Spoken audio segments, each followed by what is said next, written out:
তোমার বাবা তো বাড়িতে আছে। এগুলো পানি পানি এগুলো পানি দিয়ে মানুষের বাড়ি বাড়ি উঠছে আমি। এটা তার মানে পানি, এটা রাস্তা, এটা রাস্তা, রাস্তার মধ্যে পানি উঠে নাই, উঠবো এটাতে রাতে পানি উঠবে। আল্লাহ, মানুষের কবে পানি উঠছে আমি বুঝছে, পাগলা কবে পানি উঠছে।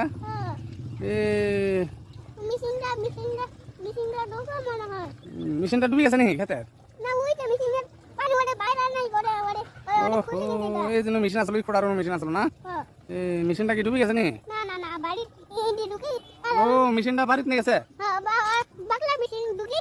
কাপড় মেশিন ডুবে গেছে। পাগলা মেশিন, পাগলা কবারি কোনটা?